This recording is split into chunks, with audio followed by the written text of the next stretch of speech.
All right. And welcome everyone, and thank you for joining us this afternoon. My name is Karen Brownlee, and I am the Adult Program Coordinator at the North Suburban YMCA in Northbrook, Illinois. In that role, I bring a variety of programs to adults in our community, including social networking opportunities, donation drives, brain games, and the Adult Education Series, which you are attending today. It is my pleasure to welcome you to Anxiety and Stress Management, hosted by Maureen Raffa.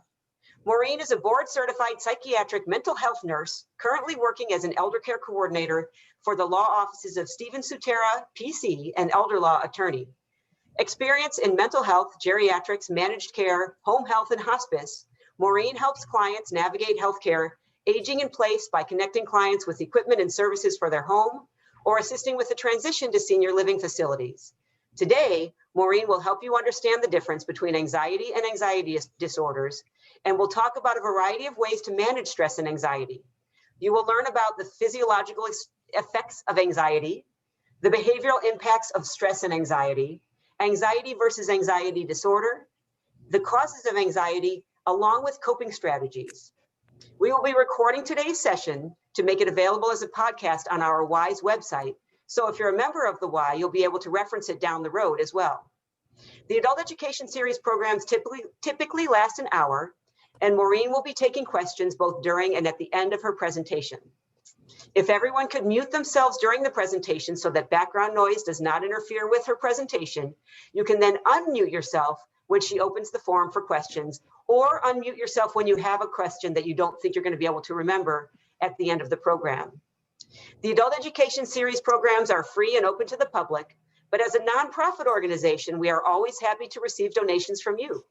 If you enjoyed today's program and would like to support adult programming at the North Suburban YMCA, please feel free to make a donation to our Y, either by going to our website at www.nsymca.org or by emailing me at kbrownlee@nsymca.org. Again, thank you for joining us today, and a special thank you to Maureen for your time and for your effort in putting together today's presentation and for bringing it to us today. And now I will let Maureen talk to you about stress and anxiety. And I'm going to pull up your screen here. Let me share my screen. All right. Well, do you have any sound with your program, Maureen? Pardon me? Do you have sound? You know what, I'll just share it anyways. No, I don't have any videos sound. or anything? Okay, and now I just have to go here. Give me 1 second. Okay, just my voice. All right, here we go. All right, we'll go to the slideshow. All right. Okay, thanks, Maureen. How's that? Beautiful, perfect. All right. Thank you so much for that lovely introduction, and hello, everybody. Happy Monday. Glad the snowstorm is over. I'm sure that led to some anxiety for some of us. Next. All right, hold on. I have to do that too. There we go. Okay. So what is anxiety? Well, the word comes from Latin, anxious with an X, which means a condition of agitation and distress. The term has been used actually since the 1500s. It's a subjective state of apprehension and uneasiness. The focus is more internal than external, and it's actually a response to a vague, distant, or unrecognized danger. Next. So as Karen already mentioned, it does affect one's whole being. So physiologically, some people might get a rapid heartbeat, some will have muscle tension, some will be queasy or nauseous, others might have a really dry mouth, some may sweat, and sleep is definitely impacted, where you either have trouble falling asleep or staying asleep. Next. Behaviorally, it can sabotage one's ability to act. Actually, in the heat of a very anxious situation, you can actually be frozen and not be able to move or act. It can impact one's ability to express themselves or just to deal with the situation. And you may have, if you already have a kind of a propensity for hoarding or collecting, that could actually be impacted and might increase more. Next. So normal to disordered, anxiety, right, is really fear, right? So it's pervasive, it's persistent. And people tend to want to avoid situations or people that make them anxious.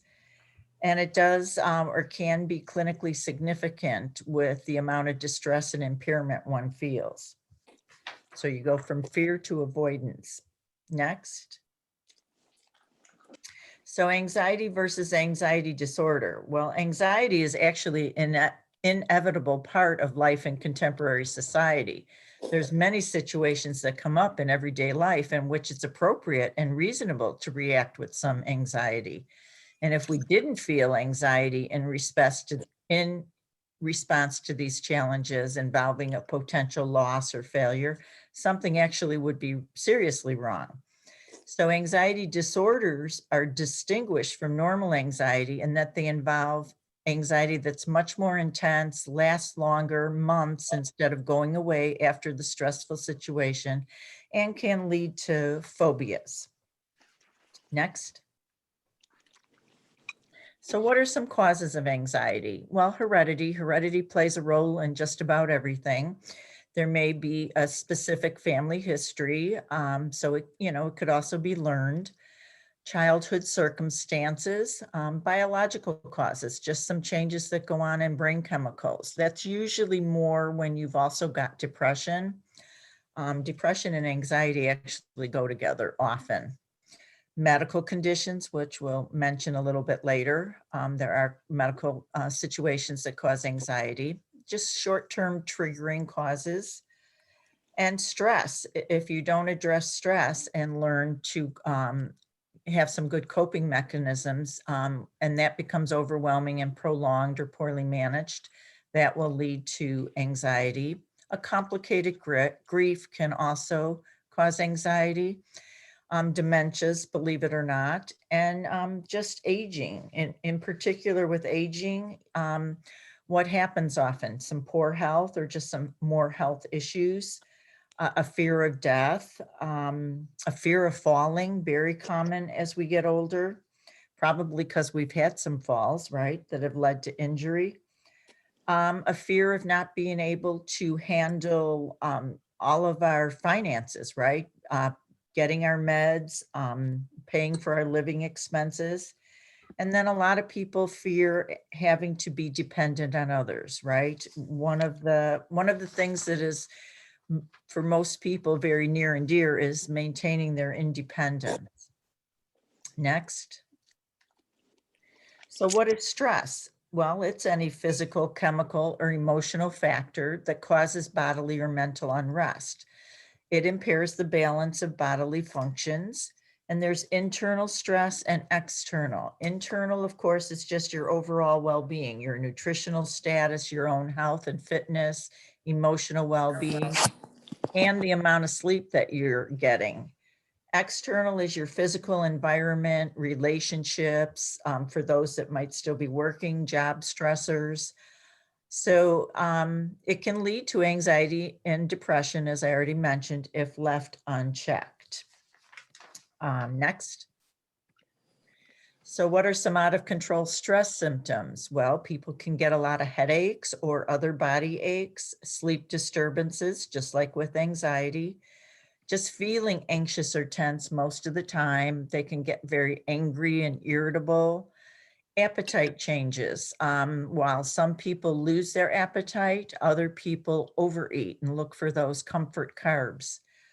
Not unusual for people that have anxiety to also have irritable bowel syndrome, or they might even have some irregular heartbeats. Next. So what are some personality traits that actually can cause or perpetuate anxiety? Well, perfectionism, right? These are our type A people. Can be learned from parents who were perfectionists, or just because you're somebody with very high expectations. Perhaps your parents were overly critical. They gave you a lot of woulda, couldas, and shouldas to follow. Or it's an excessive need for approval, and a tendency with some people to ignore the physical and psychological signs of stress, which then becomes cumulative and can lead to the disorders. And for some, it's an excessive need for control. Now, this is the OCD personality. That's the obsessive compulsive, but it's the personality. These are the control people, right? They like everything very orderly. They like things their way or the highway. Next.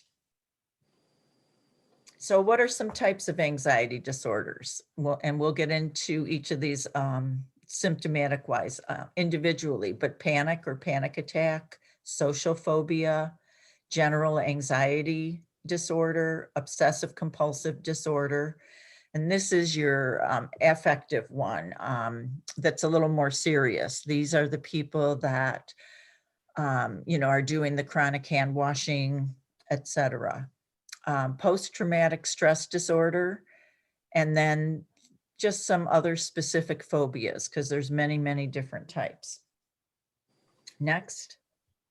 So for panic or panic attack, somebody to get that diagnosis has to experience at least 4 of these symptoms: shortness of breath, heart palpitations, trembling or shaking, sweating, nausea or abdominal distress, choking, a fear of dying, numbness, dizziness, a fear of going crazy or out of control, and they may even have hot flashes or chills.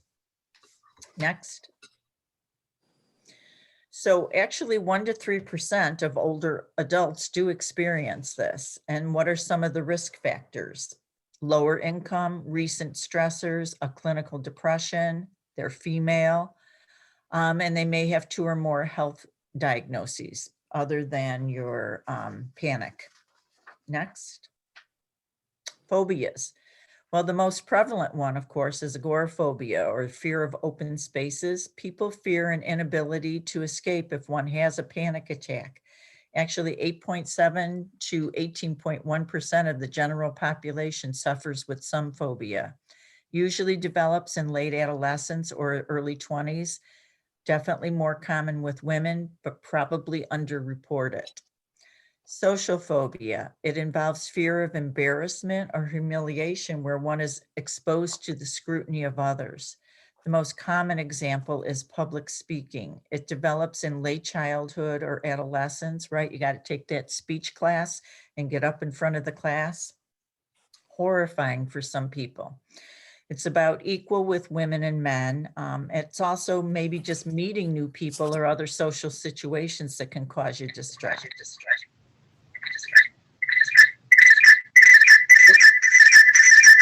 Bonnie, can you? Sorry. I'm trying to.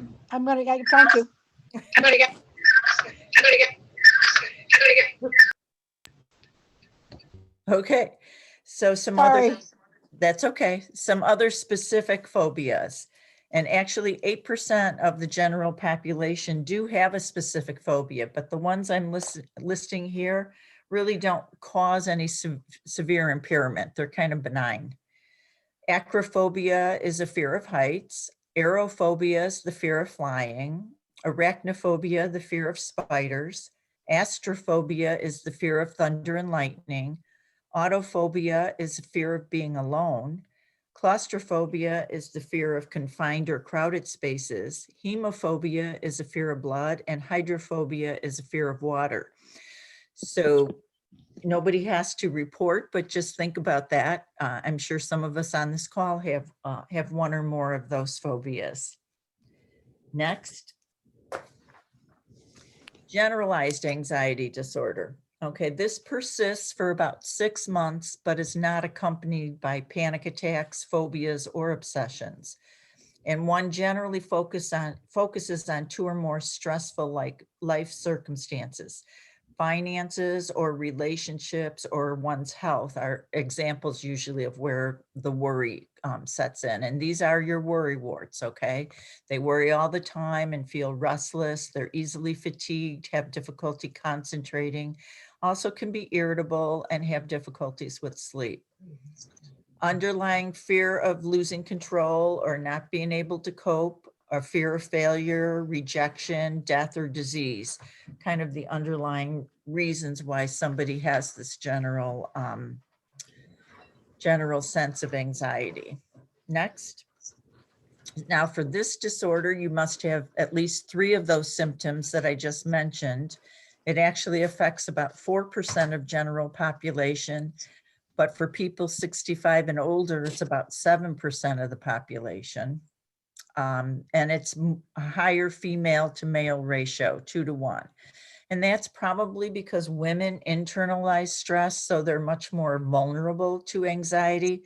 Men tend to be much more verbal about it, or, punch their fist into the wall and do some other physical outlets to it. The onset is insidious, often from early adulthood. And cognitive behavioral therapy is effective. Now, that's something that you would do with a therapist. Basically, it's if you change your thinking, the behavior can change, or if you change your behavior, the thinking will follow. It's a lot of different exercises and work with the therapist. Next. Obsessive compulsive disorder. Obsessions are recurring ideas or thoughts that seem senseless but continue to intrude one's mind. For example, images of violence, or a fear of leaving the lights on or the stove on. Compulsions are actually the behaviors or the rituals that one performs to dispel the anxiety, also kind of an undoing, right?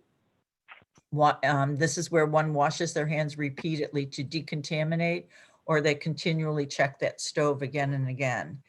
Obsessions can occur by themselves, though, without compulsions. Usually people recognize the irrationality of their thoughts or actions, but it's still hard to stop them. Next. Post-traumatic stress disorder, or PTSD. The essential feature of this, of course, is disabling psychological symptoms following some sort of trauma. It was first attributed to soldiers in World War I, but it can occur in anyone in the wake of severe trauma. Yeah, originally in World War I, they called it shell shocked. So this can be an accident, such as a car or a plane. Could be a rape victim, people that were in a natural disaster, such as a flood, hurricane, tornado. Some of these horrific experiences, right, where there's just a lot of loss and a lot of damage. It can also be with first responders, police, firemen, paramedics, emergency room staff. These are people that are constantly dealing with traumatic events. Even though they're impacting other people, it still has a secondary impact on them because they're in the midst of it all the time. And of course, COVID-19 has been considered a pre-traumatic condition. And we've especially seen this, right, with our healthcare workers who have been taking care of these seriously ill people for almost a year now. Next. Now with PTSD, symptoms are repetitive, distressing thoughts about the event, nightmares related to the event. You hear about that a lot, right, with our veterans. Flashbacks that are so intense that one feels the trauma is reoccurring. And one, of course, may attempt to avoid thoughts or feelings or activities associated with the trauma. And some may experience emotional numbness or feel detached from others. And some may lose interest in activities that were previously pleasurable. So again, you get into that combination with depression. And some may have persistent increased anxiety or be irritable, and very common, have those outbursts of anger. Next. And then there's acute stress disorder. So this involves developing anxiety and other disabling symptoms after exposure to a traumatic event. But what makes it different from PTSD is that these symptoms subside usually in less than a month. As with PTSD, the initial trauma involves exposure to an event that carries the threat of death or serious injury.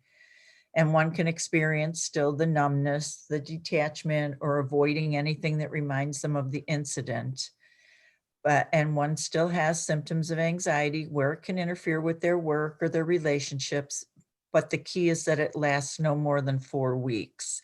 So you're just able to get over whatever that traumatic event was, a lot quicker. Okay, anxiety due to COVID, all right. This is increased with most people. Again, I think if we didn't experience some anxiety, there'd be something wrong with us, right? It's pretty scary stuff. So, have you yourself had it? Again, you don't have to answer this, or a loved one, somebody that, or it could just be a fear of getting it if you've been lucky enough to not have had it. Also now, when can I get the vaccine? But then there's also fear of the vaccine. Is it safe? Fear of going to a doctor or a hospital, right? A lot of people have let other health conditions go unchecked because they've been afraid to go to the doctor's office or the hospital because they don't want to catch COVID. Drug, alcohol, and eating have definitely increased, right? We're calling it the COVID-19 pounds. And people have been using the other substances to help them cope. For too many of us, it's isolation from friends and family, or for some, we've maybe spent a little bit too much time with family, and especially if they're not always the best relationships, that can be very difficult. And it definitely can trigger stress symptoms. Next. So anxiety due to a medical condition. So you could have hyper or hypothyroidism. That's where your thyroid gland that's in your neck, it is not working, in balance. It's either overactive or it's underactive. Hypoglycemia, congestive heart failure, vitamin B12 deficiency, mitral valve prolapse. That actually can lead to panic attacks. Again, if you're abusing drugs or a particular medication, or you've been exposed to some other toxin, it can also cause anxiety. Or it could be related to withdrawing too quickly from alcohol or anti-anxiety meds. And again, that's if you're such a regular user and a fairly, good amount, you will experience, or you could experience some problems with withdrawal. As of June 2020, 31% of people have reported anxiety and depression. 11% actually seriously considered suicide. But the lowest rate, interestingly enough, was in the 70 to 79-year-olds. And apparently, they really had adapted to sheltering in place. They had formed their safe bubble. But again, higher in women and higher with African Americans. And of course, they've been shown to be more susceptible to COVID. So some strategies to help cope. Well, a lot of people retreat from the situation. Sometimes just talking to another person, depending on your level or the severity of your symptoms and what you're feeling, that could just be a friend or a relative. It doesn't have to always be a professional. Movement, engaging in physical activity, expressing anger, but doing it appropriately, right? That's where you use your assertiveness skills and the I language. I feel, upset, or I feel angry when you say such and such to me. You avoid that the you language. Practice abdominal breathing, positive self-talk. You're looking in the mirror in the morning and you're letting yourself know that you're competent, you're confident, you can get through this. Muscle relaxation, there's a lot of those exercises available. Or focusing on something that requires concentration, visualizing a comfortable person or place. Practice thought stopping. That's where you've got this negative thought that pops in, and right away, and again, it takes practice, you're thinking of something positive, whether it's a positive place that you enjoy, your happy place, or just a positive thought. Pet therapy. Oh my gosh, pet therapy, there's nothing like dogs, cats for some people, They give unconditional love, and petting a dog for 5 minutes actually lowers your cortisol levels, and that's your stress hormone.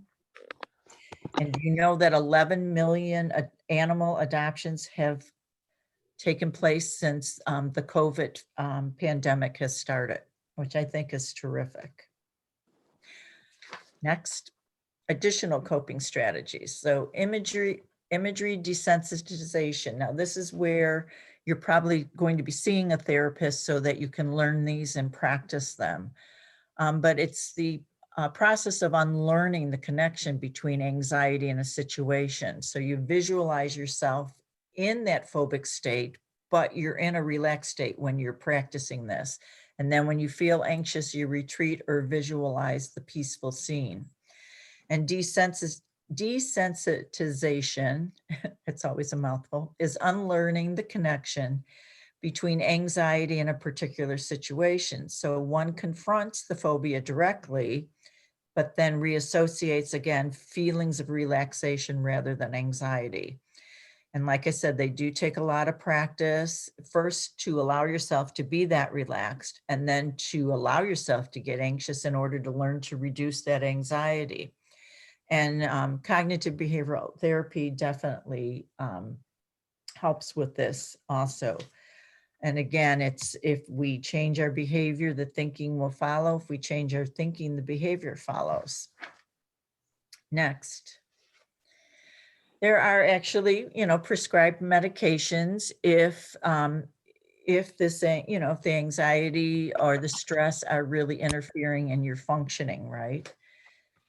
So the anti-anxiety medications, also known as benzodiazepines or benzos, that's your Xanaxes, your Ativan, Valium, Librium, Cirox. There's also Buspar, which is a little bit gentler and probably easier for older adults to take. However, they are addicting, and providers are really trying hard not to prescribe them because of the addiction problem. But they really can keep people functional. If they don't have that addictive personality, they only take the prescribed amount. Panic disorder is actually treated with antidepressants and also some of these minor tranquilizers. Post-traumatic is treated with antidepressant meds called selective serotonin reuptake inhibitors, or SSRIs for short, such as Zoloft or Paxil. Those would be names you'd hear on commercials. And then for the physical symptoms in PTSD, they actually use some blood pressure meds, Minipress, Catapress, or Propranolol, and they work on those physical symptoms. The other thing with, and then for PTSD, it's a combination of cognitive behavioral therapy, meds, and also what we call eye movement desensitization and reprocessing, or EMDR for short. And EMDR is really best, but again, this is with a trained therapist that specializes with this. Not all therapists are specialists in EMDR. And then there also is medical marijuana. Medical marijuana is being used for anxiety and especially PTSD. And don't forget, the medical marijuana is the CBD component. So the THC that gets people high is not in them. It's not the ingredient in them. But I would recommend you consult with a marijuana trained doctor that picks the right strain so you don't end up with more anxiety. But again, it's been shown to potentially lower that cortisol, your stress hormone, and how you feel. The other reason you want to be careful with those benzos, especially the older you are, is that there could be some risk of memory issues and also unsteadiness, which could lead to falls. And then if you're taking any kind of herbal supplements, you should always let your doctor know, because sometimes they can interfere with prescribed medications. Next. So some other positive coping strategies for any type of anxiety. Low stress diet, eliminate caffeine if you need to, because remember, that's a stimulant, can get people really jittery. nicotine, of course, in the cigarettes, reduce your salt, preservatives, hormones in your meat, and excess sugar. Take your B and C vitamins and magnesium. Those are your stress vitamins. Regular exercise, again, can't stress that one enough. It really does help people. It releases those positive endorphins in the brain that you hear about runner's high. It's really true. And you don't have to be a runner to get a positive impact. Time management, sometimes just setting a regular schedule, being more organized can also help reduce your anxieties. Sleep hygiene, that's where you're trying to go to bed at the same time every day, get up at the same time, doesn't matter if it's the weekend or vacation, you know, and turn off all those distractions, you know, when it is time for bed. There's an app for everything nowadays. And one big one is called Calm, C-A-L-M. I know my daughter uses the white noise app on her iPhone, and she falls asleep to that every night. Social support. Again, human beings are really social animals. And so having support systems is very important. Again, assertiveness, being able to say no if we can't do something, or, you know, it's just going to put us over the top. Playtime. We need to put in enough playtime. The things that we find relaxing, whether it's reading a book or doing a puzzle, and then let go of what we can't control, right? There's a lot of things we have no control over. We need to let go of that. And acceptance to cope with setbacks, because these things do, so many of these exercises we're talking about just take practice and developing them as positive habits. Next. Okay, some more stress busters, especially with COVID, the social unrest, the politics we've been living through. We want to just breathe deeply and slowly. You want to breathe in like you're smelling the roses, and then you want to exhale like we're blowing out the birthday candles. Speak slower. Sometimes just calming ourselves and the way we're speaking can help us relax. Complete one task you've been putting off. Sometimes just having too long of a to-do list and not getting anything, checked off can add to our stress and our anxiety. A lot of relaxation tools available. There's CDs, calming apps, meditation if you're into that, yoga, which is a combination, right, of meditation and exercise. Turn off the news, at least minimize the amount you're watching it. Blow bubbles. Again, you're doing some breathing with the blowing of bubbles. It's not just for little kids. Coloring books. There's a lot of adult coloring books out there. And essential oils. Lavender and bergamot are probably the most relaxing, but you know, there's also chamomile tea, jasmine, lemongrass. But again, I would go to somebody, if you're going to order them, from a reputable company or person selling them that really knows them and understands them. And you can also buy diffusers. If you don't want to inhale them or rub them on your skin, you can also just put them in a diffuser, and it's just kind of let out in your air, in your environment. And massage. Karen mentioned she went for a massage the other day. And again, exercise and taking care of your spirit. Some people respond very well to prayer. Again, schedule pleasure, and you know, maybe it's just lingering over old photos. Get those stress balls to squeeze, or you know, go put yourself in a room by yourself and just let out a good old primal scream. And then I think that's about it on this page. The essential oils I already mentioned. Sense of humor. This is very important. We have to have an ability to laugh at ourselves and just laugh out loud sometimes. And we need to find ways that we can laugh, right? Watch sitcoms or comedians. And as Carl Reiner says, if you're not in the obits, eat breakfast. And now we're going to do a little relaxation exercise. Next. So get comfortable, close your eyes, comfortable position, feet flat on the floor. And I'm just going to walk you through this. So visualize yourself on a beautiful, pristine beach. It is a pleasant sunny day, yet not too hot with a light breeze.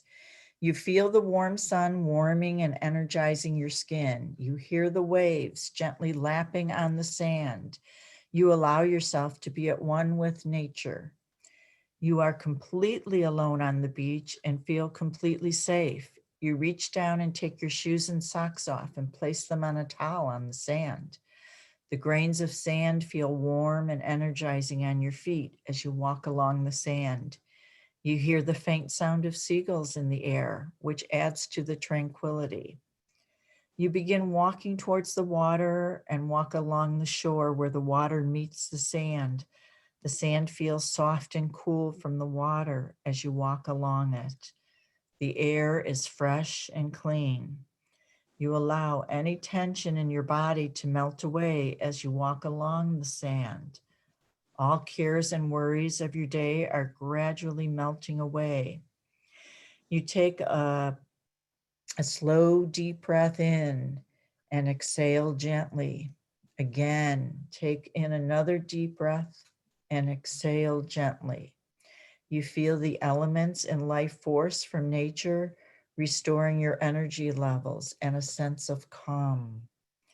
Visualize in your mind any place you may be holding tension in your body, any aches or pains, gradually softening and releasing. As the water ebbs and flows on the shore, so do all your worries and tiredness ebb and flow away. You are feeling completely serene and at peace at the beach. Now, as a wave comes to shore, you look down and see a bottle by your feet. You reach down and pick up the bottle. As you hold the bottle in your hand, you notice it has been sealed with a cork and there's a note inside.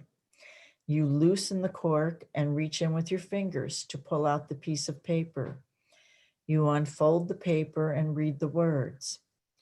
If you are reading these words, know that you are receiving this message at the right time and place. Know that you are special and loved eternally. I have chosen you to be here at this time and place to help the people and planet heal. Never doubt or forget how special you are. My eternal love, the Great Spirit. Overjoyed with emotion, you feel someone else should discover this bottle. So you fold the note and place it back into the bottle. You reseal the bottle with the cork, and with your best throw, you throw the bottle back into the water. So it is now time to leave this meditation. When you feel ready, gently bring your awareness back to your body and the room. You can give your fingers and toes a wiggle, and when you feel ready, gently open your eyes, coming back to waking consciousness. And there's all kinds of these. Obviously, the beach is my happy place, but it may not be everybody's. So you can improvise with whatever your happy place is. And now, last slide is just opening it up to any questions or comments. And also to kind of end on one positive note about COVID, the silver lining has been that we've had the least amount of flu that we've had in the last 30 years. Part of that is, of course, all of the protective measures we've been taking, right? Wearing masks, hand washing, distancing. The other part is we've also had a huge increase in the number of flu shots that people have taken, more so than any other year. We've also seen a lower pertussis in kids. That's whooping cough. Okay, now people can unmute, and if they have any questions or comments, maybe your own suggestions.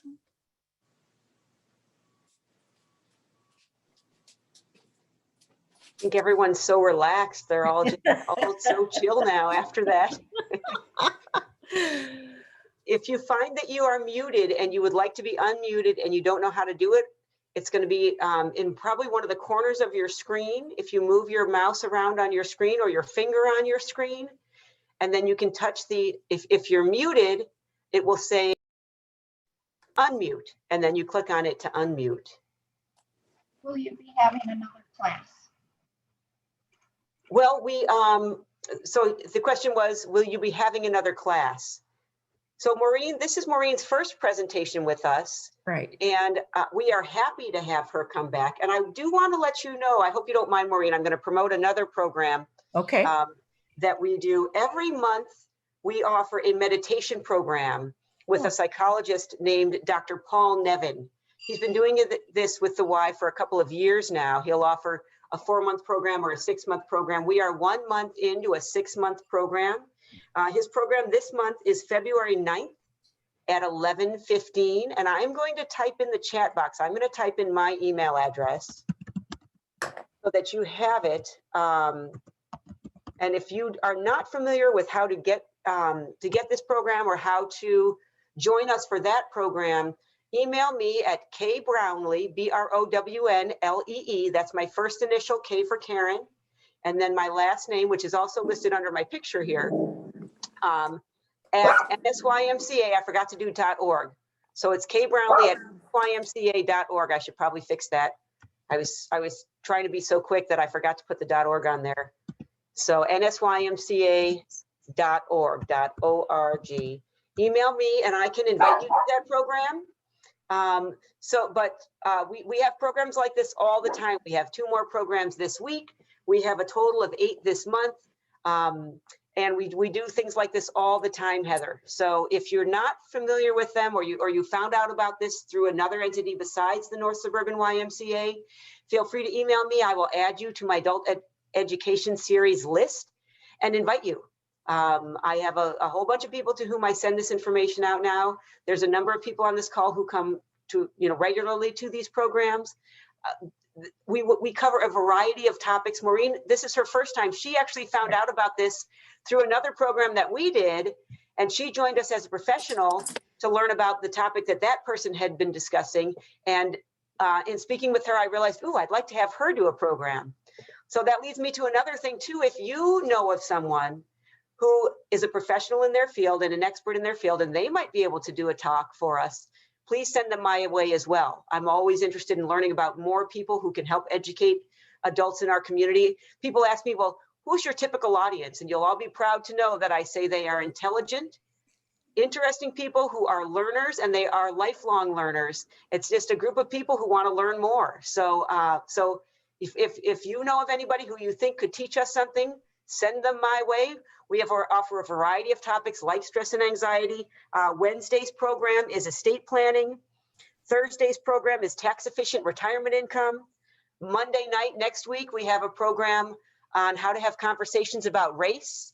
And then on Tuesday, we have the meditation program, and I could go on, and you're tired of hearing my voice, but you get the picture. We do a whole bunch of different programs, Heather, but we will definitely ask Maureen to come back, and I'll have her come back and see if she's interested in doing another topic for us. We'd love to have her. Absolutely. Absolutely. I would love to do it. And I have several prepared PowerPoints already. Awesome. So, what other topics do you, covering what topics? Well, I do one just on depression. Again, the different types of depression, treatments for that. What are the symptoms again? I do one, the holiday blues, of course, but we usually do that closer to the holidays. I have a new one just on the life care plan. In other words, how are people even thinking about aging? What does that look like for them? And kind of go into that. I have one on National Decision Day, right? It's having we've got that one actually scheduled. That's right. Right, yes. Right. And so that, and National Decision Day is always April 16th. And that's basically having those difficult conversations, right? About getting your documents in a row. What does your end of life look like? You know, people plan everything else in life, right? Education and weddings, but not too much emphasis on funerals, right? Nobody wants to talk about death and dying. So, so there's that one. Let's see, what else have I done? I'm trying to think. That's a lot. Yeah, but I'm sure I have a couple of more, but I can't think of them right now. Great. So, and I'm also willing, if people come up with something, to, you know, to do the homework and invest in getting something set up also. Wonderful. Thank you. Great. Heather, does that help you? Does that answer your question? Yes, it's your email under, I don't think I got it correctly. Okay. So do you want me to type it in again? Please.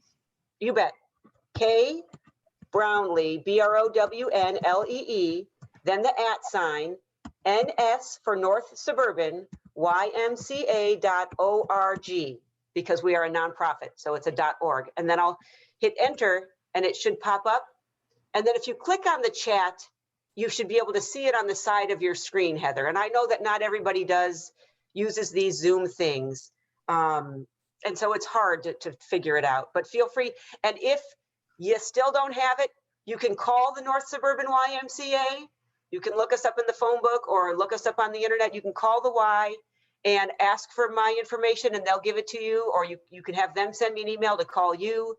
I'm a big believer in communication and making sure that we can keep in touch. And if this isn't an easy way for you to do it, Heather, we'll figure out a way for you to do it. You can just call the Y and ask for me, Karen Brownlee. I am the adult program coordinator at the Y. And I love what I do. And clearly And it shows. She does. Thank you. I am kind of curious, because this was advertised obviously by Karen very well. But we also put it on the our website for the law office that I work for. And then I'm a member of Continuity of Care Association, so we posted it there. Awesome. So I'm curious where people heard about it. Are we all, is everybody on here North Shore YMCA people, or? I don't think so. There are names I don't recognize. Oh, okay. Yeah, so if you wouldn't mind unmuting and letting us know how you found out about it, that's a really good question, Maureen. I'd like to know too. Yeah. It was in the weekly paper. It was in the newspaper. Awesome. Oh, good. What newspaper, I wonder? The Northbrook weekly one. Oh, okay. Awesome. Awesome. Yeah, I found that we get in there more and more. And I plan way in advance so that it can get in there. I know how some of you found out, those of you who come to these programs regularly, thank you for joining us. Debbie, who's Mike's iPad, how did you find out about it? Can I ask? Out about it from WGN News. Oh, nice. Oh, really? Wow. So they must check out your website, Karen. Mine or yours? Yeah, I don't know. That's great though. And obviously they gave you the right information too. So that's terrific. Excellent. Harry, how did you find out? Every Thursday they give a free Northbrook Glenview newspaper. In the newspaper, awesome. Then there's a list of like a paragraph, just like a, short paragraph, about an inch. And it has like all the events in order by date. Awesome. Fantastic. Good. Good. I'll tell our PR team they're doing their job. Exactly. I couldn't really, the website was a little bit confusing, but it gave me enough information to get the YMCA website. And I called in and they gave me your email and you got me registered. Perfect. Good. Good. Well, thank you, Harry, for emailing me. And I'm trying to find easier ways to do that. Say that again. I said, thank you. Oh, my pleasure. Absolutely. And anybody else have any other ways they found out about us? A lot of you who are still left, I know that you registered and I've got your information. So thank you all. Terrific. Does anybody have any other questions about stress, anxiety, relaxation techniques? Yeah, something that's worked for them even that wasn't mentioned. that wasn't mentioned? I do a combination. I exercise regularly, and I also have started doing meditation. Nothing that's a real practice, but when I go to bed at night, I lay there and I learn some things from Dr. Nevin, who does our meditation series, about breathing in and feeling the cool air come in, just like you had told us to do. And I do find it really does help. It really does help. So that's what I use. Anybody else? Karen, Yes, Netta. hi. I find that keeping myself busy, always having something to do. And I have Yes. lots of different things lined up and projects and so forth. So that keeps your mind from wandering to the stressful things and the things that cause you anxiety? Exactly. Oh, that's great. Yeah, those are the positive distractions. Yeah, good, good. Trying to limit the news to about 1 hour a day. They're very good. That's very good. Yep, yep. Oh, that's great.